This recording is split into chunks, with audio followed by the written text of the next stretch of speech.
Yeah.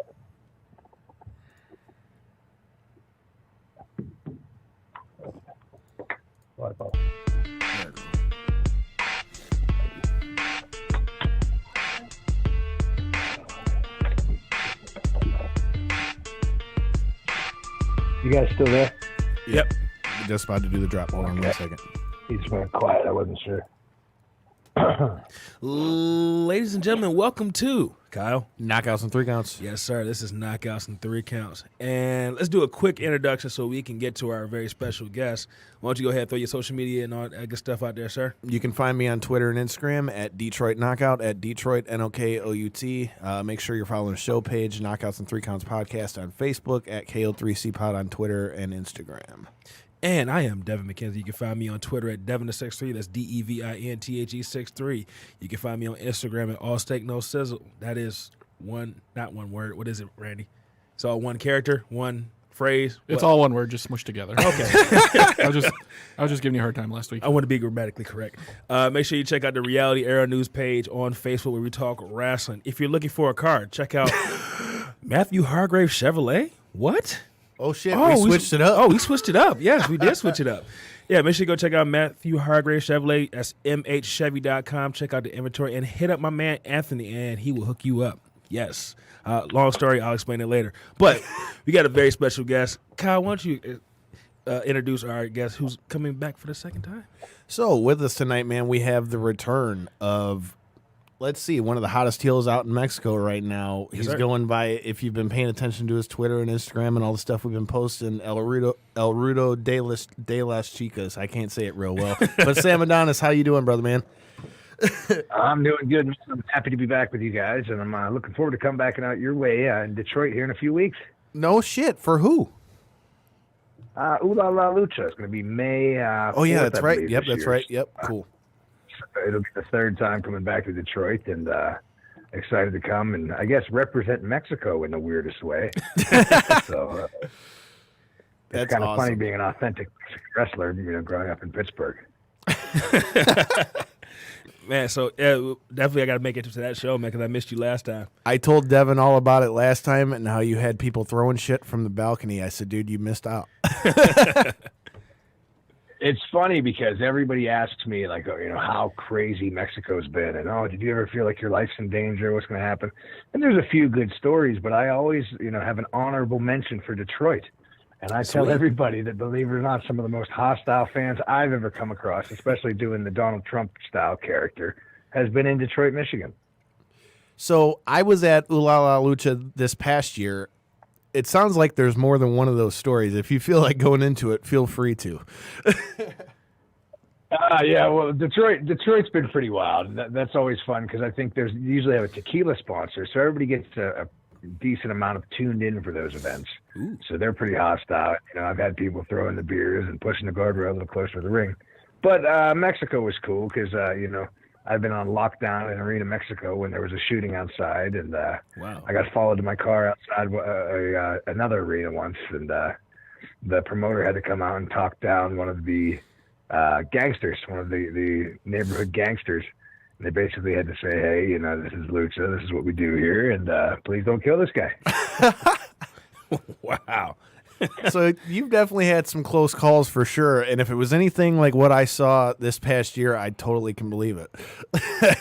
Well, I think it's one of those things. Sometimes, you get caught up in your own hype, especially living down there in Mexico City.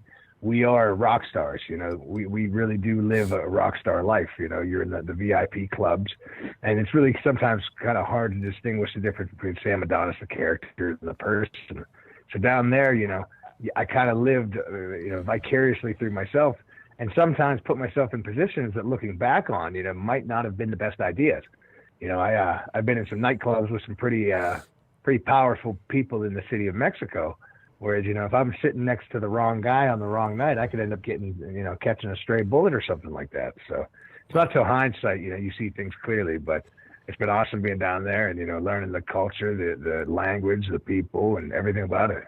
So that brings me to a great question. So as anybody that's been following our Instagram, Twitter, all that stuff, we've been trying to hype all the stuff that you've already booked for this year. Now, are you still staying in Mexico, or are you back in Pittsburgh, or? I'm actually based in Pittsburgh now, but I barely ever wrestle in Pittsburgh. I barely wrestle in the Northeast for that matter. It seems like everything I'm doing is, either out of the country or, most of it's actually West Coast. So there's a strong Latino population. I just did Wilmington, California last Friday. Saturday I was in Tijuana for the Crash. Sunday I was in East LA. I think what it is it's the market that I appeal to. Okay. Like I said, the Mexican fans, they really appreciate Lucha, and they almost look at us as TV stars or as sports stars. So it seems to be like those markets are the ones that are a little bit more excited to book Sam Adonis. I've actually kind of flown under the radar as far as a hot independent talent would go, if you will. But by no means am I starving for the work. I've been lucky because I've been able to perform in front of huge crowds all over the world for the past 2 years, or 3 years for that matter. And I like to think I'm virtually unknown in the United States, and I kind of like it that way.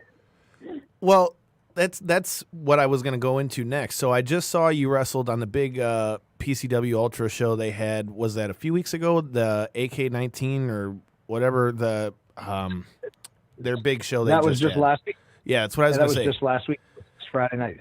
Yeah, so I mean, you're making, and I seen that you've got the big match lined up with Pentagon and Phoenix with you and DJZ. Like, tell me a little bit about what it's been like now that you are starting to get yourself out there a little bit more in the U.S. now from just being primarily in Mexico for so long.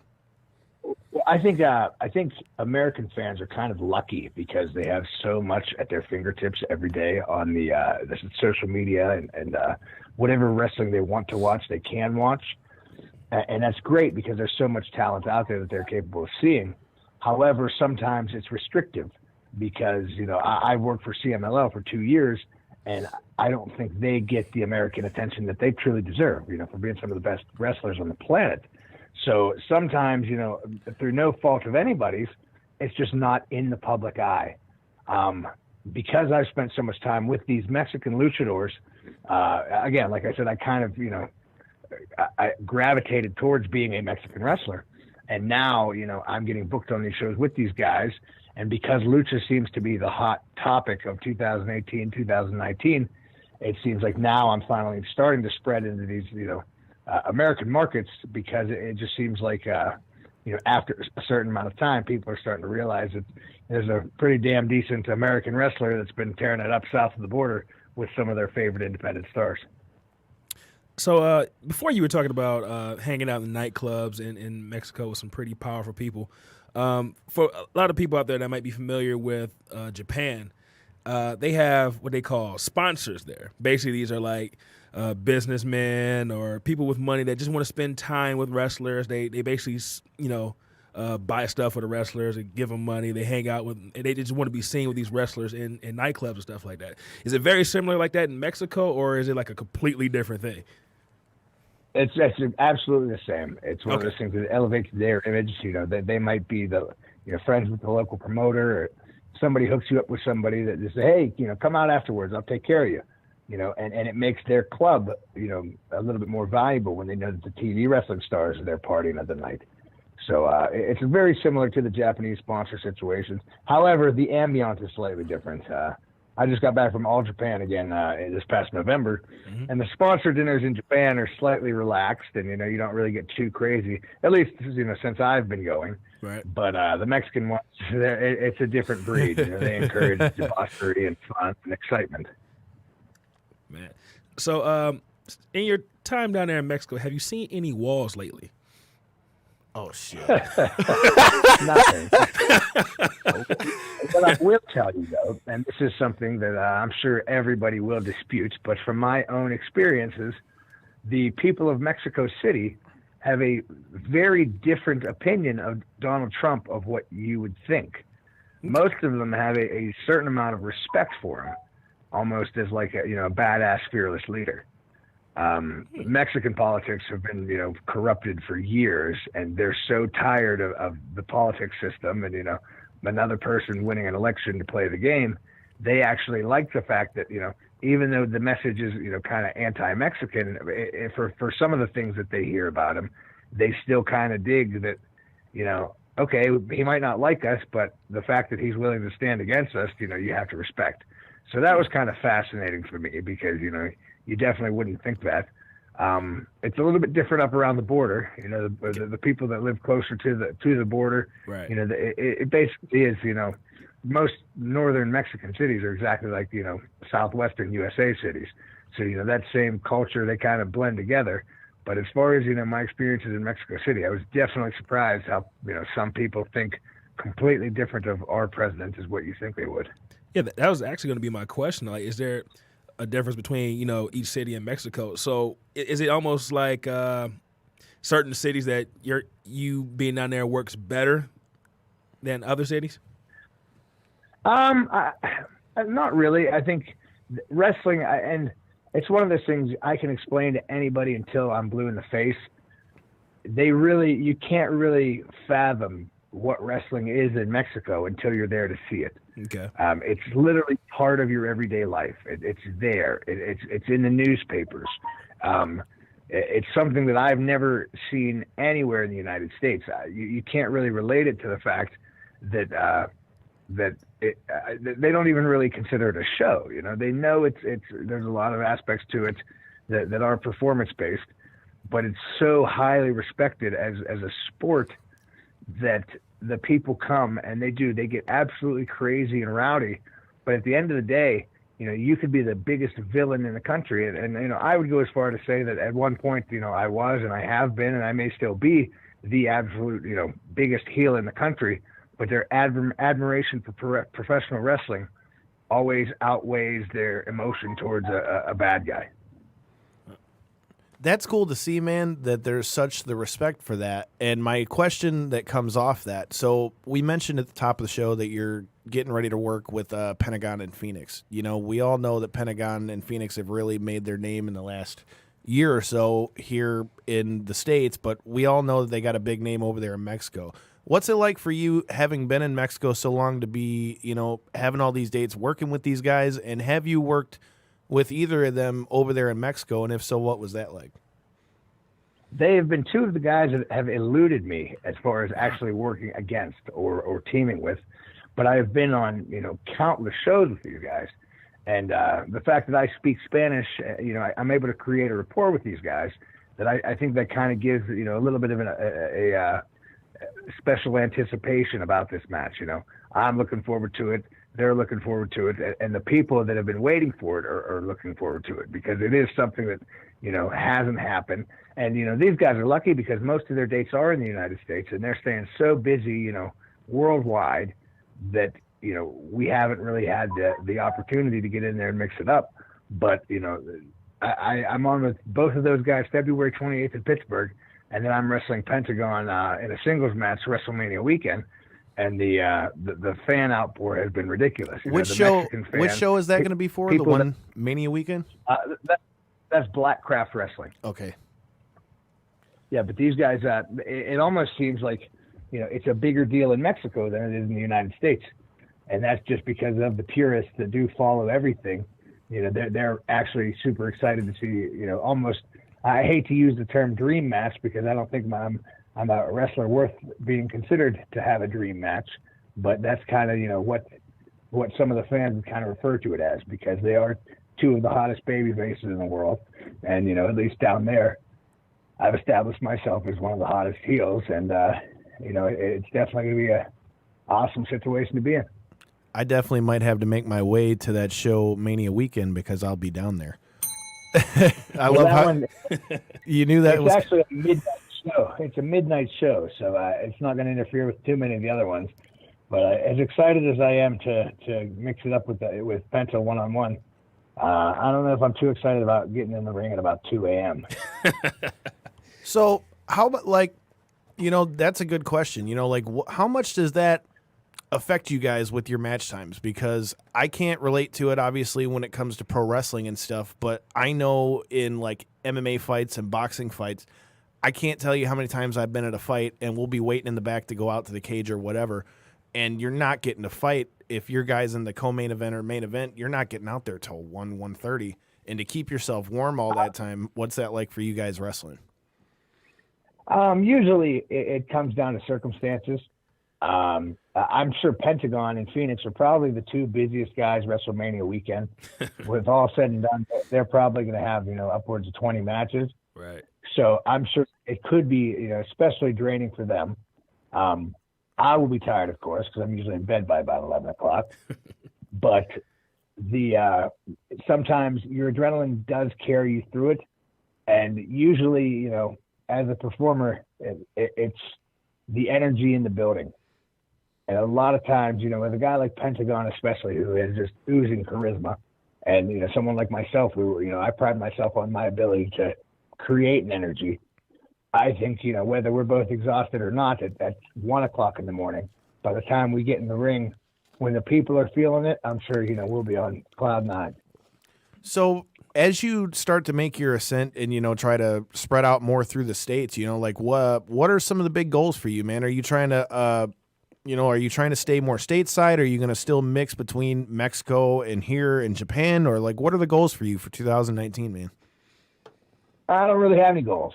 I've been lucky enough to be a professional wrestler 7 years, full-time, without having another job. So I'm happy that I'm able to continue doing that. Japan is something that's, I've been blessed with recently. It's taken me forever to get there, but now I have a pretty decent following over there and establishing my name with All Japan Pro Wrestling. And it kind of seems like something about the aura of Japan kind of carries over to the United States. So I don't really say I have a goal. I'm definitely proud of where I'm at, and I'm happy with the direction things are going.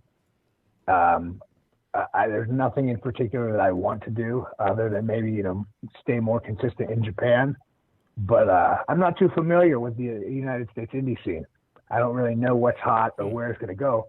And what you'll find is a lot of wrestlers have to, search for opportunities, or they'll have to, maybe take a pay cut for their opportunity. That's something I don't really, want to do. I'm really happy with the level I'm at.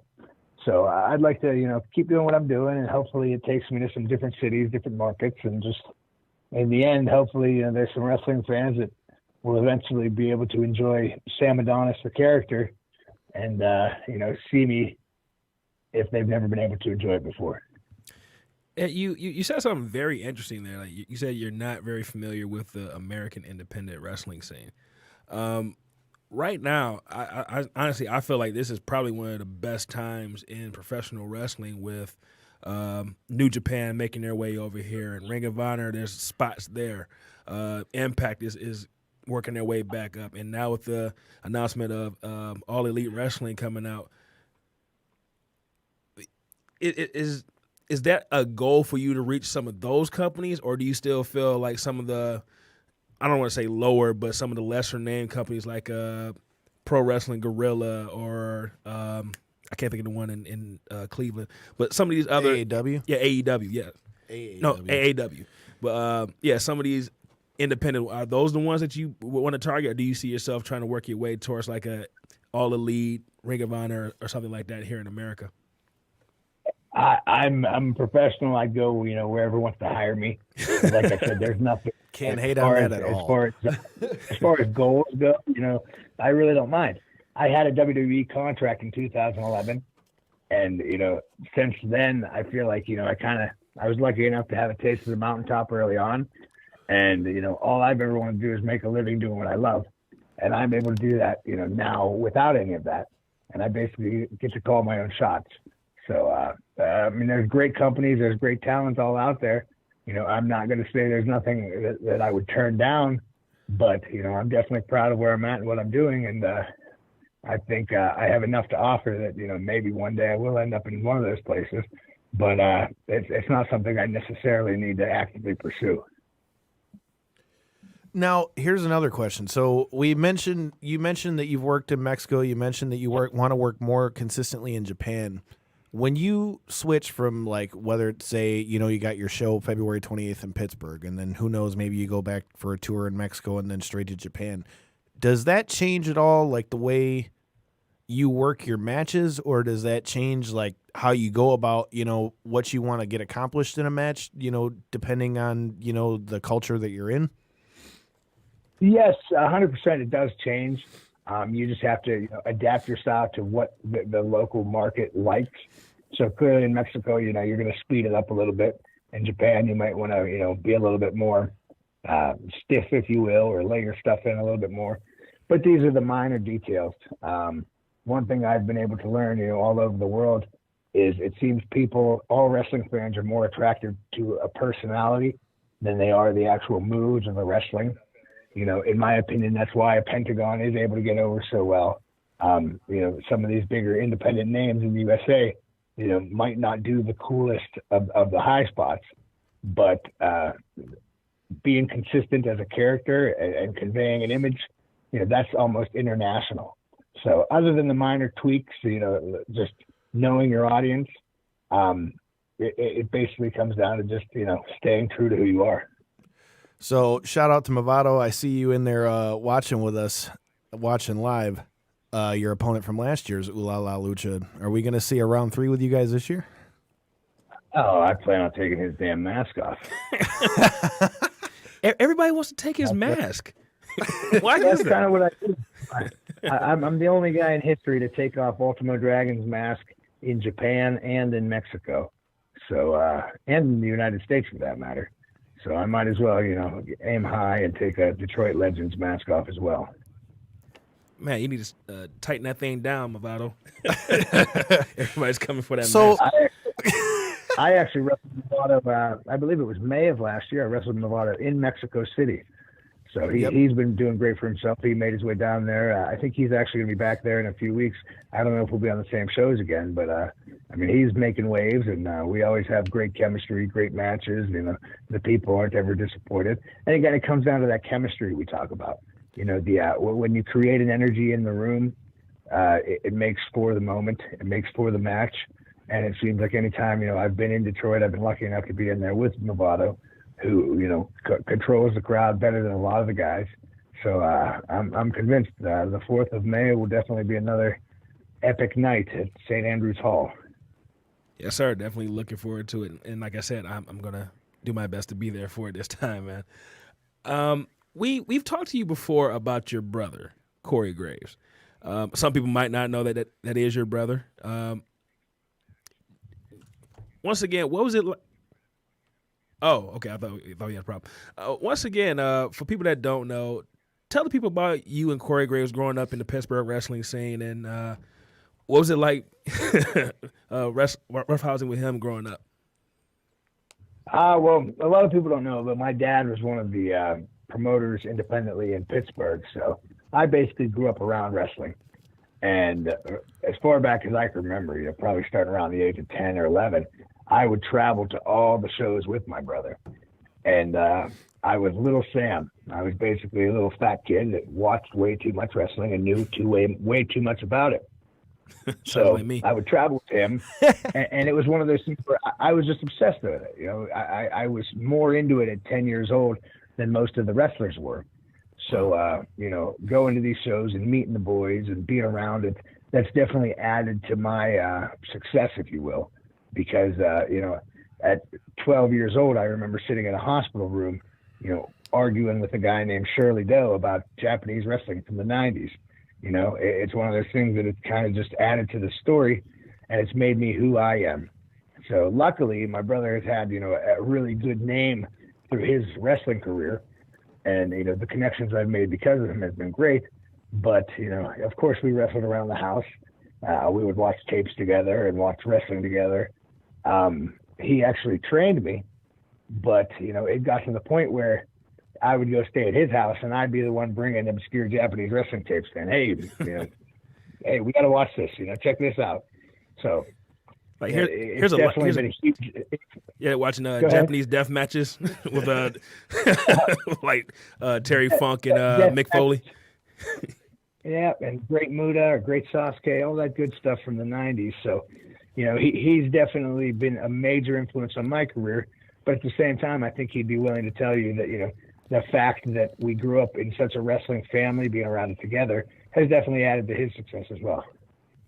man. Well, as we start winding down here, I know we got to let you go in a few minutes. Real quick, let the people know what it is that you have coming up here in the area. I know you talked about Ooh La La Lucha. You talked about your show in Pittsburgh. Anything else in the United States that people can come see, or anything on television of yours that people can see? I'm trying to think here. I will be in San Francisco this Friday for All Pro Wrestling. The 22nd, I will be in Tampa, Florida, or maybe it's Orlando, Florida, for IPW Hardcore. And we have I have 5 shows in Las Vegas coming up in March. I'm actually wrestling La Parka one-on-one, the original La Parka, LA Park, in Chicago. Damn, I had that in my notes and didn't touch that. Yeah, on March 15th. And I've actually wrestled La Parka probably 15 times in Mexico. So that's another one. He's a bastard because he hits so damn hard. So you have no choice but to get the moment for that one. Wait, when is that show in Chicago? March 15th. Okay. I sense a road trip, Devin. I'm the thinking, look on his face. I'm thinking. Depending on what my schedule is.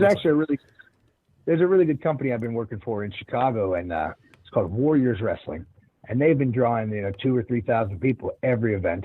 These all-star lineups, and Chicago is such a strong wrestling market that's kind of helped boost me into the American light a little bit more. They're very in tune with their market and their fan base. So, they offer something to everybody. And, due to the large Hispanic population in Mexico or in Chicago, they're always bringing in the Mexican stars. So, because of my affiliation to that, it's kind of really helped my cause branching into the Chicago market. And because those fans are so loyal and vocal, that's kind of spread me into other independent wrestling markets throughout the country due to their social media presence. All right. Well, Sam, why don't you give a last word to our fans and make sure you throw your social media out there too, and people can find you. If you have any last words, go ahead and let the people know. I just appreciate anybody that appreciates what I do.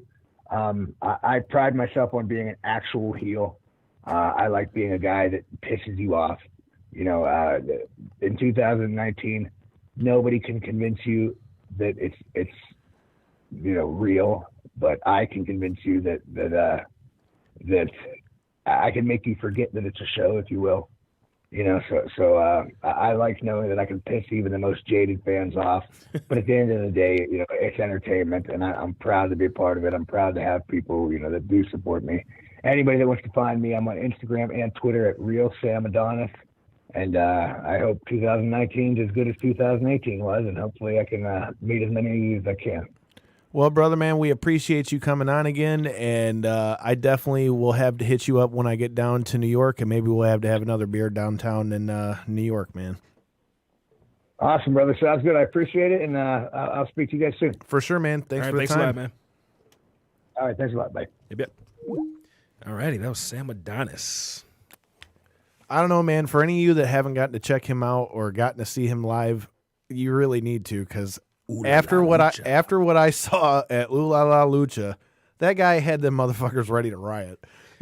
He really, I'm not saying that as an exaggeration. Like, these people were like legitimately pissed off, like he talked about, making you, forget about what's going on around you, because these people were chucking beer from the balcony. Wait, were they full beers? Or yeah, they were full beer. Oh, man. Now somebody's mad when they throw a full beer at you, man. And then when he tried to rip off Movato's mask, they were definitely pissed. It's funny. I was thinking about that the other day. If Movado walked up to me without his mask on, I'm not sure if I would know it was him. I did, but that's only because I know Bubba and them. But okay, yeah. Like, he could probably just walk up to me, man, and like call me out of my name. I'm like, I don't know whose ass I'm about to kick right now. Wait, that voice sounds kind of familiar though. That sounds like Movado. All you got to hear is the ooh wah wah. Ooh, wah, wah, wah, wah. Man, shout out to Movado and shout out to Sam Adonis, man. But so we have about 30 minutes, man. We just came off of Royal Rumble weekend. How about we talk a little bit of Royal Rumble, man? I'm with it. All righty. So what did you think? As a whole for the weekend, So do you want me to hit highlights or my thoughts as a whole on the weekend? Just first? we'll start off with just the weekend as a whole. We'll start there, and then we'll work our way down. As a whole, I don't think it was that bad when you think about it. I mean, TakeOver was really good. Now, Royal Rumble, where there's some things I would have liked to have seen go different, yeah, sure. But I think that they did cash in on the things that they did go for well. Like the Becky Lynch thing, I like it, especially the way that she went in there. Okay. Do I think that Nia Jax was what everybody was thinking was going to happen? No, but at the same time, I don't think it was a bad thing, especially because she took an ass kicking. Who did she eliminate? I can't remember. Was it Mustafa Ali? Yes. Yeah. Okay, yeah. She eliminated Mustafa Ali and then caught an RKO from Randy Orton. She caught a super kick, 619, and an RKO. And that's my point. So, like, people can shit on her being in the Royal Rumble as much as they want, dude, but, like, she interacted with everybody that was in the ring and got her ass kicked. She is the first person to be in 2 Royal Rumbles in one night. That's crazy. Didn't think about that. That is true. But let's start with that since you already brought it up. Honestly, man, that moment showed something that I've been thinking for a while. The WWE needs to find more bigger talent in the women's division. I think that's been the problem with Nia. The people she wrestled are too small, so it looks she almost and like makes her look worse. Right, but I think she shoulder tackled Randy Orton, and like it looked great. It looked nice and crisp, and I'm like, she needs people her size. So I know not Congo Kong, Awesome Kong. I don't know if she's wrestling anymore, but someone like an Awesome Kong. Tamina I felt like would have been a great match for her, but now they have them tagging up. You know, go get some. I can't remember her name. Samoan lady, really really tall. She fought MMA before. Lady Tapa. Lady Tapa, yeah. Go grab some of the bigger. Faye Jackson, someone that we definitely got to have on the show. Shout out to Kyle Campbell. Faye Jackson would be a great person for her to go up against. Allison Kay, she's a nice sized woman. She could probably go up against. Okay, I didn't mean it like that. I did not mean it like that. Way to fucking shit on somebody that we're gonna. I wasn't shitting on her. That was all right. That didn't sound good, dog. But Jessica Havoc. I mean, ladies. I get with your some point. size too. I just had to bust your balls, and I'm sure Allison knows what you mean too. Yes, she's quite beautiful, by the way. Hi. Very much so. Yes. But yeah, I think she needs some talent that could actually, bump with her. and like to me, I won't argue that. That little time in the Royal Rumble showed exactly that.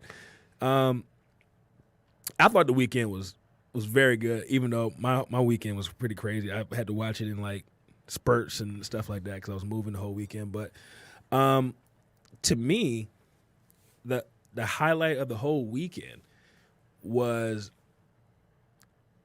DIY. Ciampa and Gargano did a great job on TakeOver, and then Johnny Gargano had a great showing in the Royal Rumble as well. To me, they were the highlight of the weekend for me. Can't even argue that, dude. That was cool, and you missed one of the biggest parts about that. Not only was DIY the biggest part of the weekend, I really enjoyed how WWE kind of like kept that shit going after they went off the air. Oh yeah, setting up halftime, the halftime heat, which to me, dude, I just talked about this with Mikey at the party. Shout out to Mikey, and shout out to everybody that came to our party this weekend at Bobcat Bonnie's. Thank you to them again for having us. And shout out to Andre for winning you some NXT tickets. And shout out to Breaking Down the Ring. Exactly. Yes, but we were talking about this. Although I wasn't there. I was moving. Yeah. So we were talking about this during the show, man. So, like, the Gargano Ciampa thing was dope, but how much does this show, for all that we had heard that Vince didn't really think as much of NXT and things like that, how much does this say about NXT that they're going to put them on the halftime special?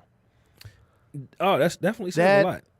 That shows that even though everyone's got this idea that Vince doesn't listen to anything, clearly he sees how much people like NXT, or he wouldn't be putting them on the halftime heat, and that's just a fact. Or maybe in my Paul Heyman voice, maybe they're the only people that could get to work on a Sunday.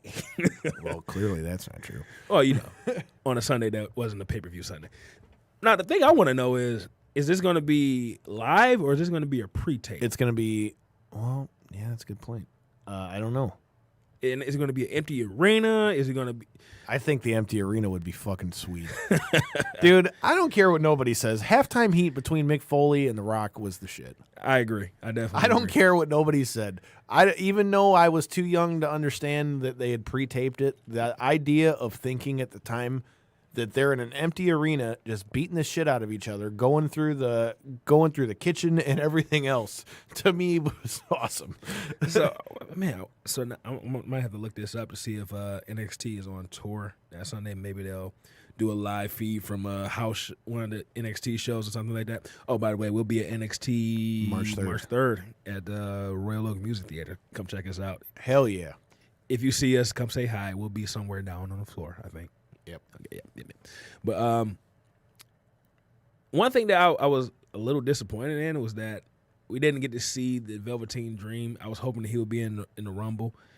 He was in the crowd and he did the I think after the show, setting up the halftime heat show. But man, this is like the first takeover in a while where we didn't get the Velveteen Dream, man. And like for me, I kind of felt a little bit cheated, even though it's probably like because that's my favorite guy at NXT right now.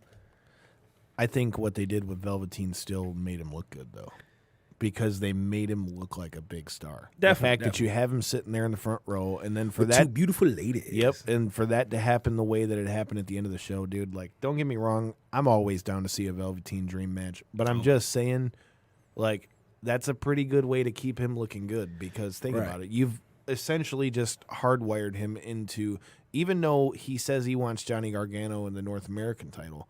You've basically hardwired him into the same storyline that's going to have Ciampa in it too, which means he could transition to the world title. So to me, wait, I just thought about something. So this weekend is the beginning of the Worlds Collide tournament. Yep. Is that gonna be? You know if that's gonna be live or pre-tape? No idea. Okay, they'll probably do. Well, and Velveteen's in that tournament too. Right. So. I don't know. I was thinking maybe they would do the halftime heat during that or something like that. I don't know, but. Okay, so since you weren't there in the bar with us to be able to, well, it wasn't a bar, but since you weren't there at the party to hear your thoughts, no.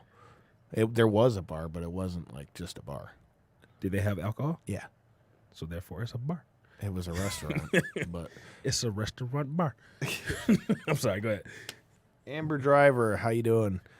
Amber, what's up? How you doing? And so my question is, I was going to say something very, very inappropriate, but I'm oh, letting it jeez. Here we go. Here comes the disclaimers again. But and that's why we got to fill this out. Go ahead. For those of you that don't know, they literally handed us a contract when we walked in here and said, this is the new terms of agreement. They're afraid of losing us to AEW. I'm sorry. Now go ahead. So my question is, what were your thoughts on what happened with Finn, and what were your thoughts on the whole Braun thing? Not surprised at all. Not surprised. And do you think this kills Braun? I'm starting to think that the ship might have sailed on Braun. I think they waited too long, because now I started noticing it a couple weeks ago that the fans aren't necessarily as into the get these hands. And it might be part of the reason. Part of the reason too is because he was injured. He was gone for a little while, but they might have missed that Braun Strowman window. As far as Finn Balor goes, I don't understand what the point was. Why have him have a damn good match against Braun? He had this nice flurry at the end of that match for Brock to, basically no-sell it and then tap him out. All right, Balor losing the match wasn't the problem. No selling kind of bothered me, but at the end, what was the point of him hitting him with the 3 Germans and the F5? What was the point? But he didn't necessarily no sell all the way, because when Finn screwed his stomach up, he sold the shit out of that. Well, no, I'm just talking about his finisher, the coup de grace. Yeah, like he no sold it like that, but it bothered me, but not as much as the end when he suplexes him 3 times and then F5s him. Like what did that accomplish? I don't understand. I didn't get it. Okay, so at the risk of this sounding contradictory, here's what I think with the whole Finn Balor thing. First of all, going into it, when I heard that this was the way they were going to go, I personally didn't like it because instantly I'm thinking, fuck, Finn's about to get fucking destroyed and Brock is going to keep the title, which I said going into it that I think Brock needed to keep the title because of the UFC thing. But when I heard that they put Finn in there, I was kind of bummed because I'm like, fuck. Now, here he goes getting a title shot, which he's deserved for, 2 years now? Yeah. And he's getting a title shot, and this is how he gets it. Wait, real quick. Did it kind of feel like this was one of those, well, God damn it, I'm tired of them talking about Finn Balor and he says rematch. I'm going to give it to him right now. That's kind of how it felt to me. It was like, all right, you wanted the rematch? Here you go. Now I don't know that I felt like that because I think it was undeniable that the fans were getting behind Finn. But at the same time, in the same breath that I said I didn't like the match, I did like it for the fact that it presents a match we've never seen. Mm-hmm. It also presents the ultimate David Goliath thing, which Finn's already proven that he can win before with his stuff in NXT with Kevin Owens or, Joe or any of the rest of them. And don't get me wrong. I thought it was a good match up until the very last, basically from after the coup de grace up until him F5ing him and suplexing him. That's what I had to part with. When he didn't come out as the Demon, I'm like, all right, we already know what this is. He's not going to win. But up until that point, to me, it was a really good match. But I want to know why they won't go back to the Demon, though. Like, I understand. If he's the Demon, they got to put the belt on him. I understand completely them not wanting to do it every month or every week or anything. I totally think it shouldn't be that way. It should be for only, like, his heated stuff. But I think this was the perfect time to bring that out, considering he's fighting the quote-unquote beast incarnate. Right. I mean, why would the Demon not resurface? So I guess when it comes to this match, that's my beef with it, in that I don't like that now. I hope that Finn just doesn't go down the hole, because from what we've seen on Raw, it looks like it's going to be Finn and Lashley for the Intercontinental title, which Finn getting a belt, if that's how that plays out, I'm cool with it. But at the same time, man, I just want to see Finn get a real run with the title because he deserved that shit when it happened the first time. As far as Braun, personally going into the Royal Rumble, I thought what Becky Lynch did was what Braun was going to do, but they had announced that Braun's going to be in the Rumble. Right. To me, I had picked Braun going into it because I thought just from the way they were building the whole Finn thing, it just almost kind of seemed like they kind of almost afterthoughted him, but, like kind of alluded to the whole, it's going to be, Brock and Braun at WrestleMania. So, Is it? Well, no, it's not. That's what you thought. No, I'm saying the way they played it off with the Finn thing, it almost kind of seemed like they were still pushing towards that anyway. I don't think that that's what's going to happen now, but I'm just saying that's how it felt going into. Wait, I didn't see Raw. Did Rollins officially say he's going to at Braun? Rollins never got the opportunity to. So Rollins came out in the beginning and was talking about how awesome of a thing it was to have won the Royal Rumble and that, this is all he had ever really wanted to do and all that. Well, Triple H came out and he said, I came out here a few months ago and challenged you, and I challenged you because I knew you could step up to it. And he said, you have come back tenfold to what we saw before you got hurt, and I think he goes, tonight is the night that we're going to find out whose ass you're going to kick at WrestleMania, but I need to know tonight. The same as Becky Lynch is going to have to let us know on Tuesday. So they did that. Seth goes to the Dean Ambrose comes out.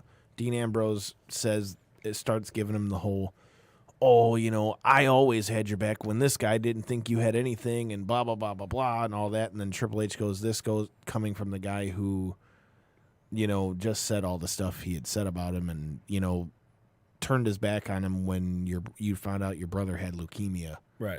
And he went into all that stuff. So he never got to the... He never even got there. So then when they called him out at the end of the night to do that, Brock came out before Seth, and then as soon as Seth came out, Brock just beat the holy shit out of him. He F5'd him probably like 6 fucking times. Okay. All right. Well, all right, let's go to another match. And I'm really interested in hearing your thoughts on this match. Daniel Bryan versus AJ Styles. What did you think of that match? Dude, I like anytime they get in the ring. Quite frankly. I like the heel Daniel Bryan because it's like Sam was talking about being a good heel. Like, I think Daniel Bryan's done a good job of making the heel Daniel Bryan a complete 360 from what you see when he's doing the whole yes thing. Right. My gut thought, I thought when I saw Rowan come out, first thing I said, and Mikey and them can be my witness to it if it happens the way it happens. You heard it here first, motherfuckers. I feel like it's going to be a Wyatt family reunion. You know, first thing when I saw, well, let me say this and I'll talk about the actual match. When I saw Eric Rowan come out there, I said, oh my God, they're doing the Straight Edge Society all over again with Daniel Bryan as the leader. Because he came out there dressed up. Thought. He came dressed up like the lumberjack thing that Daniel Bryan does. I'm like, they're basically going to be doing Straight Edge Society. Daniel Bryan's going to be the leader. This, and that. As far as the actual match goes, it was a really good match. Like, the two of them, I don't think can have a bad match. The problem, it came right after the women's Rumble match, and that crowd was absolutely dead. And I'm sitting there like, man, it's just bad placement. It's nothing. I mean, it's really, it's really nothing you could do. I was about to say though. On that hand, though, now that you have two Royal Rumble matches, which are both going to be an hour or an hour plus, that women's match was 72. But that's what I'm saying. Long. No matter what, you're getting an hour plus. So, from WWE's shoes, I mean, where the hell else can you put that match? Unless you put it on before the Women's Royal Rumble. But if you don't put the Women's Royal Rumble on first, you won't have enough time for the rest of the shit. You got to have a buffer in there, man, because it was too hot. The Royal Rumble itself is the spectacle. That's what people are there for. The people love that countdown. So when you get that, the energy's down, man, and it's like that's not really the match you have right after that. They got to have something. Okay, well, why? You could have put the U.S. title match there. That works, but I just felt like you had to break that up personally. But the women's Royal Rumble match itself. Your thoughts? I thought it was better than the men's Royal Rumble. And I thought that the way they did the Becky thing was very well done. I agree. I thought it was very well done how she showed up and kind of just was like, what are you going to do? You don't have nobody else that deserves this spot and whatever. Right. And then for her to win, man, like, I'm so happy that they're actually going to run with this Becky thing. Because when her nose got broke, I'm not going to lie, I thought, I'm like, fuck. Here we go. The whole thing's about to get derailed. And I think I'm not going to jump the gun and say that they've realized they need to do more of what the fans want, because I think it's too early to see if this experiment's really going to go that way. Right. But I do think that it's completely fair to say that it's undeniable that the Becky thing was a definite shot towards that, because I think they know at this point Becky is what the fans want. Right. And I think by doing it that way, I mean, it's a definite goodwill gesture when they've done a lot of things recently that have pissed the fans off. Something that kind of caught me off guard in a good way. Okay. Going into this women's Rumble match, in my head, I'm thinking, man, I hope they don't do a whole bunch of the nostalgia women again. I felt like that was perfect for last year, but I felt like this year they kind of had to have more of their talent on there. I think they went a little bit too far that way, though. I mean, I was expecting to see somebody, but really the only, like, nostalgia type person in there was maybe Maria Kanellis, but she's on the roster. So maybe one or two or three nostalgia people should have been in there, but I really did love the fact that they showcased a lot of NXT people. Rhea Ripley looked great in there. I agree completely. I'm a Casey big fan of her. Catanzaro, she looked amazing in there. She had the best Royal Rumble save spot of the year. Somebody finally took it from Kofi. I don't give a fuck what nobody says. The handstand walk to the pole and then to wrap your legs around the pole without falling off. Sit up and then climb up. Yes, I'm dude, like, the sit up, dude. This, like, for those that don't know, to do a sit up when you gotta like wrap your legs around something and it's like a not just your normal sit up to where you're like completely elongated like that. Right. That takes a lot of fucking core strength. I've done that before and it's hard to fucking do. Now, here, okay. I'm very interested in seeing her more. Oh yeah. The only thing that I'm concerned about is the fact that she's really, really small. She is a very small human being. I don't think that matters in today's WWE. Though. But the only reason I say that is because You're worried about injuries? no, I'm not worried about injuries. I'm worried more about, are people going to take her seriously? In that, basically, yeah, she's from American Ninja Warrior. She can do all these amazing things, and I'm not knocking that at all. But she can get pigeonholed into just that. Like, she could probably be the next Kofi Kingston where, like, Kofi's not going to ever win anything big, but you just wait for that one moment. And it's like, can she develop into something more than just a one event thing? So basically, like, in a ladder match and in a Royal Rumble match, she'll be great.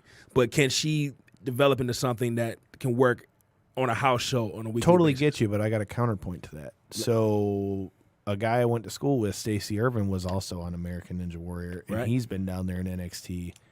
And granted, it comes down to the person and their personality and charisma and all those things. Right. But they've already got Stacey wrestling against. I've seen him wrestle The Dream. I've seen him wrestle Ono. I've seen him wrestle Gargano. I've seen him wrestle all the big names just in the lower matches on the card and on the Florida loop. Right. But my point is, is he that much smaller than everybody else? No. Because No, basically that'll they're going to get- keep yeah. telling the same story with Casey that they're going to be the same David yeah, and but Goliath story. look at Rey Mysterio though. People got very tired of Rey Mysterio. Maybe they did, but it lasted for how many fucking years? He was the shit all through WCW, and he was the shit when he came to WWE, and he's still the shit now. Well, but the thing is, the longer Rey Mysterio stays there, people are going to start getting tired of him again. But I think that happens with everybody, though. Yeah, but the thing with like a Rey Mysterio is you tell the same. Pretty much, you're telling the same story over and over again.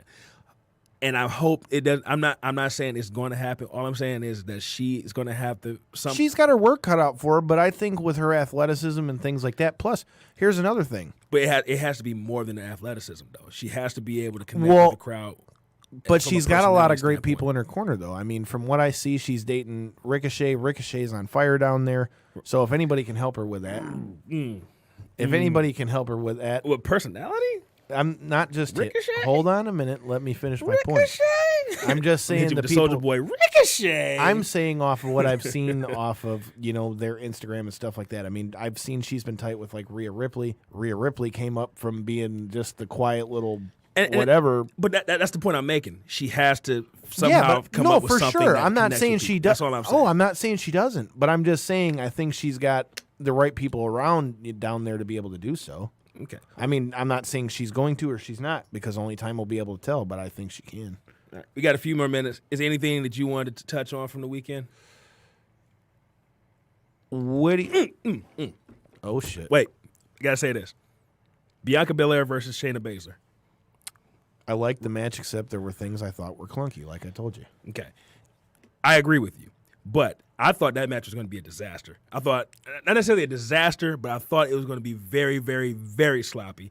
It was a lot better. It was a lot more coordinated than I thought it would be. I think they're going to get a rematch, and I think they're definitely. I think Belair's going to win it probably at Mania because she didn't tap out. Can we both agree now that you should finally give Shayna Baszler some credit because I think it was evident in that match that Shayna had to pull some of that shit together because of the sloppiness. No, she's good. She's really good. As long as we can agree on that. Yeah. My biggest gripe with that match, but she's an MMA person, so you automatically like him. Now you want Marina and Jessamyn to win the women's tag team. No, I don't. I'm joking. No, I don't. But deep down inside you do. No, I don't. But I've seen Jessica fight before. Go ahead. But yeah, dude, I thought it was a great match. Jessamyn, I'm sorry, Jessamyn. I thought it was a great match. My only gripe with it, like I say, is I just felt like there were some things like in Bianca's comeback that to me just seemed like a little bit off. But for that being like her first like showcase match, like I mean, don't get me wrong, she had the match at TakeOver, the last one against who'd she wrestle? Peraza? Yeah, that was it. Yeah. She wrestled Deonna Purrazzo. That was a great match. Yeah, that was like the TV taping one. Yeah. So I mean, she had a great match, but this was the first time she's in essentially the main event for the women there for NXT. And yeah, I thought there were some things that were clunky, but again, with the way they ended it, I definitely don't think it's the end of the story, and I think Bianca's definitely going to get her run that back. Okay. We'll see what happens with it, but yeah, that was my only complaint with it. I just thought some things were clunky, but again, I'm not in the ring. Anything else from the weekend that you want to touch on before we get out of here? We got about 2 minutes, and then we got to wrap this up. The other thing we need to talk about from the weekend was BCWA. Yeah, I wasn't there. Yeah, I was moving. You know, things happen. If we could have got the whole wrestling locker room to come to my apartment in Southfield and get all that crap out of there quickly, I could have been there. But, you know. It was all good, man. It was still a great show. Thanks again to Mike Blackwell for having us. It was another packed show, as always. And we got cartoons. And we do got cartoons that are pretty fucking dope looking, if I do say so myself. Shout out to the Dread King Logan. Saw him there again. Got to have a good conversation with him. Shout out to Orlando Christopher, who I also saw there that night. The Soul Taker was there, wasn't he? Yes, he was. But the story of the night is that Justin Maine won the world title away from Bill Martell. Are you serious? Yes. I missed that? Yes, you did. Oh, man. We got to get Justin on the show. We've already got that in the works. Oh, sweet. Man, I'm mad I missed that. Should we give him a little bit of a heads up as to who is coming on next week? Sure. So, for those of you who know and have been listening to the show, we had Brett Martin on a little while ago. He's getting ready to fight Josh Parisian, who's just coming off of the most recent season of The Ultimate Fighter. Yes, Brett will be coming back to come talk to us about his fight for Lights Out Fighting February 16th. He'll be back here February 5th with us. And, you won't want to miss that one. Anything else? Oh, we got Astronomicon coming up February 8th through 8th through the 10th. Yeah, bam. We'll be there. You know who else is going to be there? Goldust. The Boogeyman. Scott Steiner's going to be there. And Podcast Detroit. Scott Hall's going to be there. We have to get Tiny Zeus Lester, a.k.a. Look, bro, if we're there again and we don't find a way to get Scott Hall on the show after last year, Wait, somebody else is going to be there. Oh, yeah, Jake the Snake Roberts. Man, I'm definitely looking forward to that. So be on the lookout. We managed to get Booker T, Bruce Pritchard, and Eric Bischoff last year. We're definitely shooting to get them all this year. Hey, you know who else is going to be there? The two people from the very first Paranormal Activities. Oh, jeez. They're going to be there. The movie was okay. I like that movie. I liked it too, but now that I'm older, I'm like, that shit was fake as fuck. Wait, never mind. I was about to say something that would probably get us banned from BCW. Well, then don't do that. I'm not. Because I actually happen to like it there. I know. It's a lot of fun. Anything else coming up that we need to talk about? You need to put out there? This Friday, February 1st, I will be at WXC Fight Night.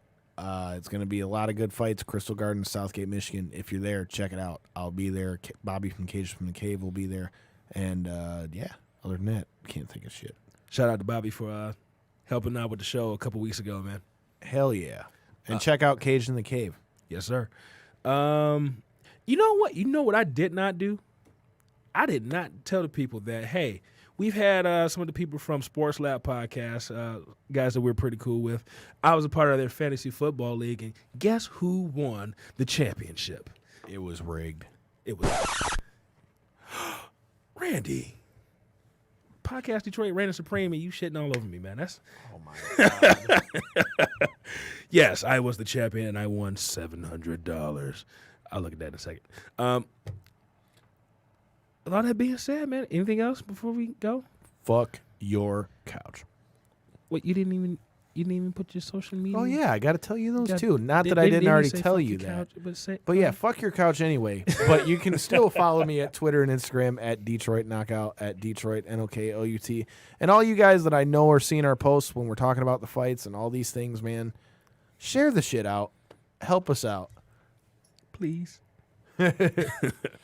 I'm Devin. You can find me on Twitter at Devin63. That's DEVINTHE63. You can find me on Instagram at All Steak No Sizzle. That is one phrase. And we didn't even talk about the No Dean spaces. Ambrose thing. Son of a bitch. Dean Ambrose. Dean Ambrose is done with WWE.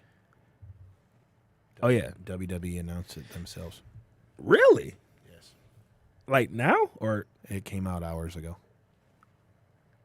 is it still after Mania or is it going to happen soon? April after Mania. Okay. All right. AEW it is. He's not going to AEW.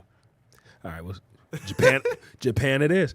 Make sure you check out the Reality Era News page on Facebook where we talk wrestling. Hey, if you need a car, check out Matthew Hargrave Chevrolet. That's mhchevy.com. And make sure you go talk to Anthony and tell him I sent you. The reason why is because it helps me out. And it helps you out, too, because you get a good deal on the car. So that's it. All right. Until next time, we will talk to Mr. Brett Martin. Fuck your couch. Till next week. Peace.